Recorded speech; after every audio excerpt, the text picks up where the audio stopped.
Hi, I'm Alex, and I've been scratch building, a cog fort. A cog fort is a huge miniature, a walking tower, a mechanized walking tower for Age of Sigmar, the Warhammer fantasy game. And it's a scratch build. It's made from air drying clay, balsa wood, plastic card, and a lot of bits, plastic bits from other kits. Mostly a Horus Heresy tank. It's got this great sort of steampunk vibe. It's been so much fun building it. It's obviously not done. We've got a bit of a leg issue, and so we should just try and finish it. Just to soothe your attention span lacking viewer habits, I guess. Sorry, I've got a bit of a headache. I'm a bit grumpy, but we should have more grumpy YouTubers around. Let's try and finish this cog fort.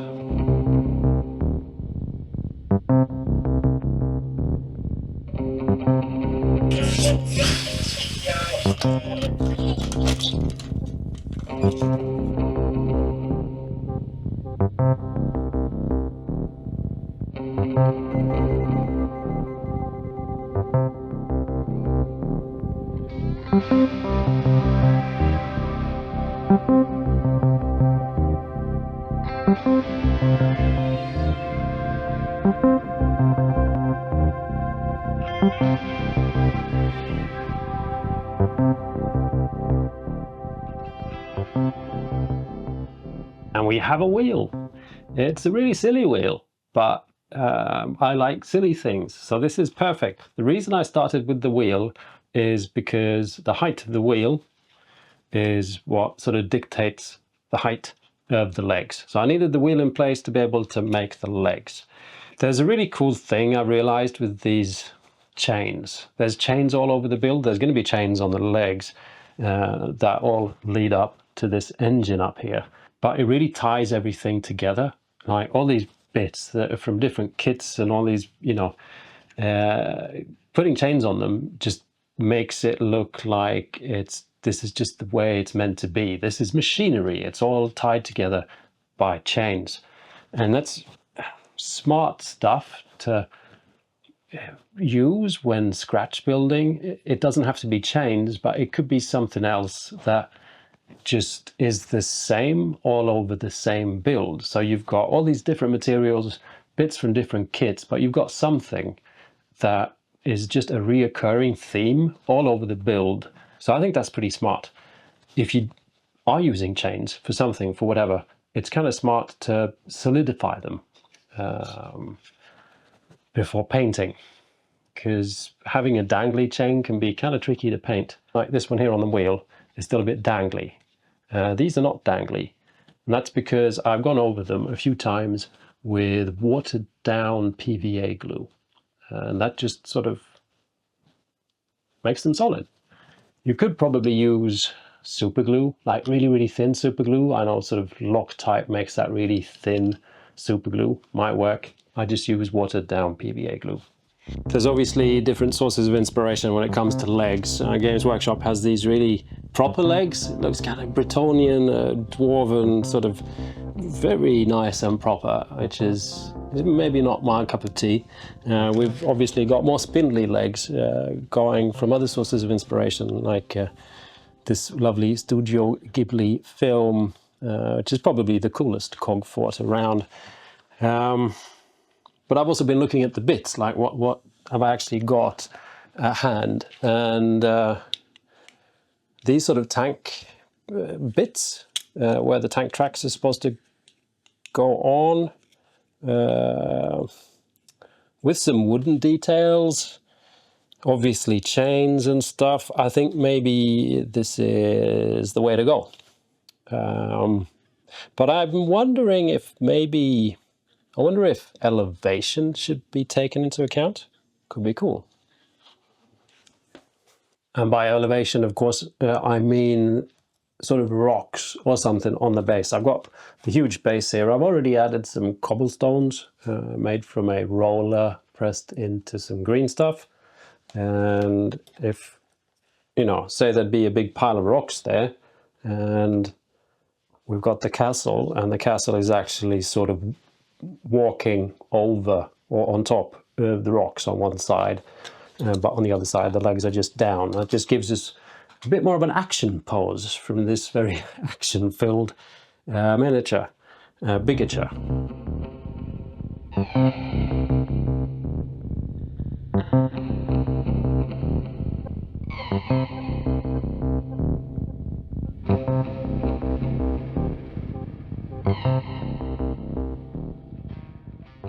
A simple base, a bit of elevation for something to work on, a leg standing on there perhaps.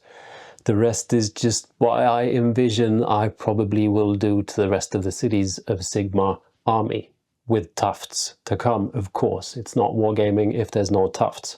There's always a step to do before you think you can do the step that you thought you were going to be doing. I need a door, and I need to cover this hole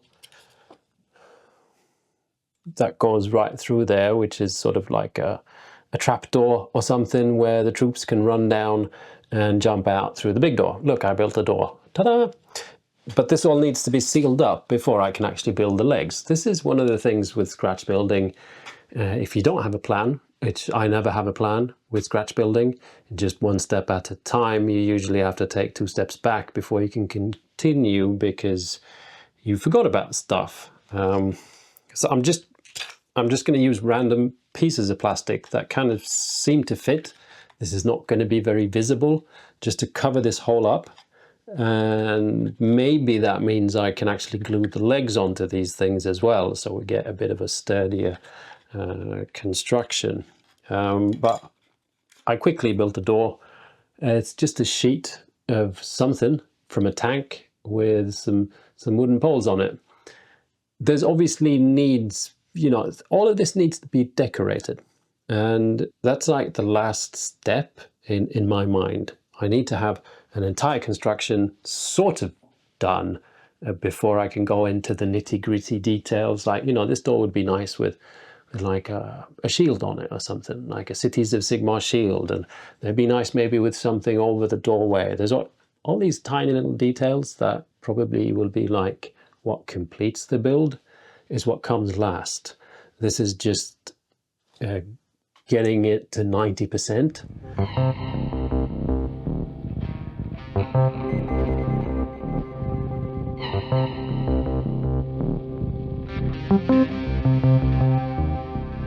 And finally, I'm in a place where I can start working on the legs. I don't know if there should be logic to be followed, actual joints that look like they work or not. I mean, we left logic behind a long time ago just by starting the scratch build, so probably not. I think it's just going to be this, but maybe with some kind of feet or something. I just can't really see it without doing it. So I'm just gonna have to start. I'm actually feeling a lot better though. I was grumpy before. I'm not grumpy anymore. It's been a few days. Been just sort of tinkering along every now and again with this, and slowly I'm just feeling a bit better. And we don't talk about that much, but having a hobby is probably really good for you.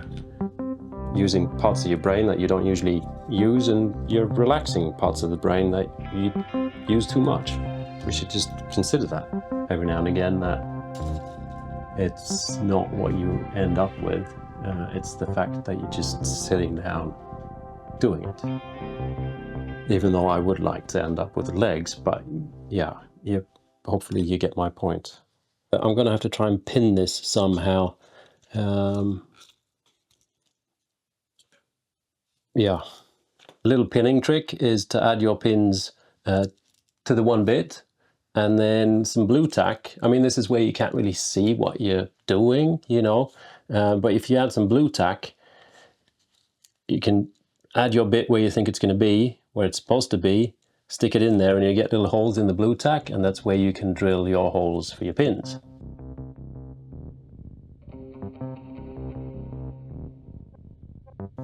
Huh. Take that, original Cogfort model. I had to, just to make this work with the one leg kind of walking on top of those stones, I had to actually make it shorter, which just makes everything look even weirder. It's the whole tower is now kind of, you know, in a stride, which is really fun. And then we've got the Wheel of Doom back here, and it's like it's alive. Finally, it's alive. Final details. This is an important step because it can be bits and pieces that sort of tie the entire build together. But it's also, I think, important sometimes to not go too far for two reasons. One is just you're sort of cluttering your original idea. Secondly, the more things you add, the more things you actually have to paint. And when you're scratch building, it's more difficult to do a paint job in sections, because you just need to glue everything on and then paint it, which creates a pretty difficult paint job. But I wanted to go through conceptually about scratch building. There's been lots of people watching this series, which is great fun, and I hope you like what sort of how things have turned out. And there's been lots of ideas along the way. And also concern about, you know, has he forgotten that there's supposed to be a cannon on the roof, you know, these kind of things. Now, I've purposely not finished each and every section because I find it easier to create this entire sort of image that's just built up to 80 or 90% and then add the little details. Because you can get ideas along the way that, say I started with this balcony and I'm not 100% happy with this balcony because it was the first one I sort of built. And then after that, the rest of the tower has been going sort of in a bit of a more sort of steampunk direction. So if I would have completed each and every section to 100%, then it's difficult to go back when you have the entire image and make it look like it's the one piece. So I might actually change this back, and I'm not sure. The guns, it's not impressive enough. We'll see. Secondly, it's just about ease of construction. So yeah, there's supposed to be a cannon, or in my case, there's supposed to be a flamethrower up here. Imagine trying to set these wheels in place at all the weird different angles, and you've got a long sort of fragile gun sticking out. You know, that's just it's just dumb adding it while I'm building the roof. It's better to add it later. I want to say as well, regarding all the great comments, which have been fantastic, but there's this little theory of mine. So you give me great feedback, Mike. There should be more chains and cogwheels everywhere, or there should be like speaking tubes, and some of these are like, yeah, there really maybe should be some of them. But I sometimes find it's easier to watch someone doing something and coming with ideas like, you should do this, you should do that, because you kind of don't have to do it yourself, you know, which saves you a lot of work and gives me more. I'm not meaning this in a bad way, but all these comments and ideas, they're actually yours, and they're the, you know, from the person who made them up. Now, collectively, we can help create mine and make it better by you giving me ideas. But these ideas, they're actually yours and are great ideas for your scratch build. Like, I know a lot of people don't scratch build because they feel like they don't have the imagination, or it's just tricky. I've never scratch built anything, you know, I don't know where to start. But then when you read the comment section on a video on scratch building, there's just all these people just throwing out all these ideas, which proves that you actually have the ideas and you do have the imagination.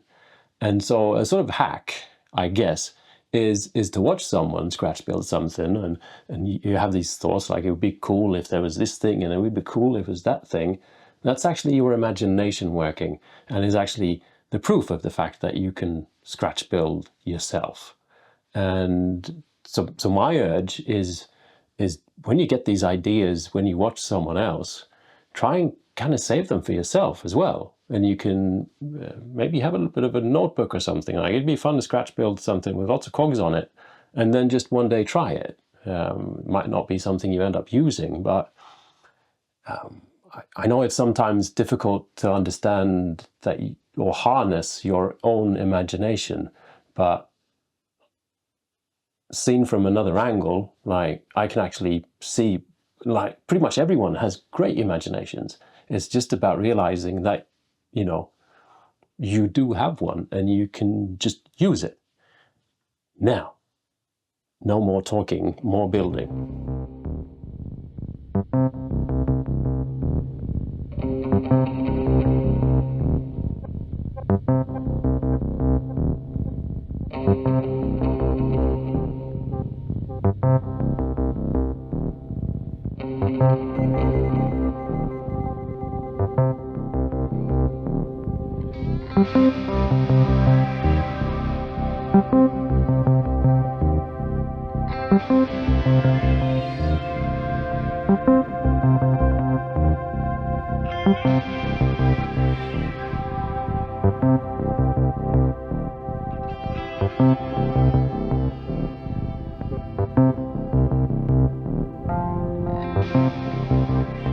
That was quite the flurry of events, and I'm now celebrating with a fresh cup of coffee.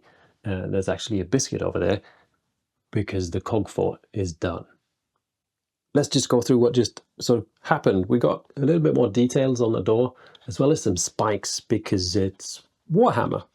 My favorite sort of detail is this arm holding a lantern, which is just a cool design. It's a Wargames Atlantic Guards Kit arm.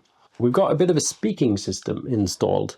These are actually not futuristic electrical cables. They're copper pipes that go through the entire sort of cog fort, so that the driver here can communicate with, you know, the gunner or whoever's on the privy, or when he needs breakfast. I've only installed a symbolic counterpart over here by the gunner.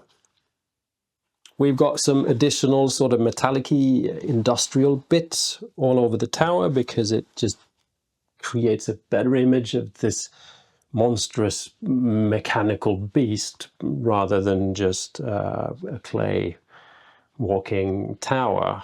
We've got a nice little roof happening on the chimney with a bit of a vent. It's always smart to have a vent on your chimney, as well as a bit more of a vent on your privy.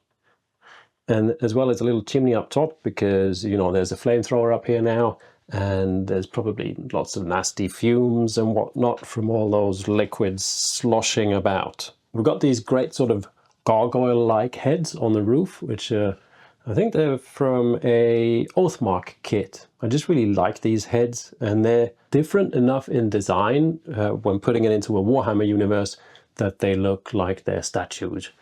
And another two poking out here. I didn't overdo the amount of heads. I think the heads add that kind of grim dark vibe, you know, but I don't want to do too many of them because, well, this all needs to get painted. And we've got a new gun. It's a bit too futuristic looking, but it's more impressive looking than the other one. So, you know, that ticks more boxes for me. And of course, we've got this lovely flamethrower. I really like this flamethrower. It turned out great. This is actually a Stormcast Dragon's head. I bought a kit, Stormcast Dragons, for my army at some point, and there's spare or extra heads. It's got a weird sort of gas cylinder thing. It's got a chest on it, because I guess fantasy flamethrowers have chests. And I'm not going to glue this in place, because this is typically the kind of thing that would break during transport. And I'm going to look into maybe a magnetizing option, but I don't have any magnets around. All the chains are in place, and it's a pretty mean looking walking fantasy weird tower-ishy thing. When this all has paint on it, which is going to happen at some point, then I think this is just going to look like a weird ass model that is part of my Cities of Sigmar army, and not just strange scratch build, because there's just so many great details, and the feeling is just so fun, and I'm real happy. And hopefully a fun example of what you can actually make. If you watch the entire series, this is the 4th video, I think, and in each video I kind of delve into sidestepping subject, you know, about why we hobby or why scratch build and all this kind of stuff. And we've already agreed on the fact that it's not, I'm sure this is not cheaper than buying a real model, but the enjoyment is building it. It's not about shortcuts. It's not about saving money. It's not about saving time. It's about having fun building something. And if you think you're kind of the person that would enjoy building something, I'd just encourage you to give it a try, and you might end up with something like this, or some piece of terrain, or some other model for some other game or whatever. But it's cool to end up with something that is just unique. There's nothing like this. No one's going to ever have anything that looks like this on their table when they play a game. And it just has this feeling of, a strange feeling of accomplishment, of just going, wow, I can actually make my own toys, you know. And yeah, then there's the painting bit. This is going to be a lot of painting, but I'm not really even thinking about that right now. I'm gonna just sip my coffee and eat my fancy Italian biscuit, and be happy about my Cogfort. Thank you for watching this series. It was my sort of summer series, and we should now be getting back into doing proper videos, I guess. But at least I'm a Cogfort Richard. See you around. Bye.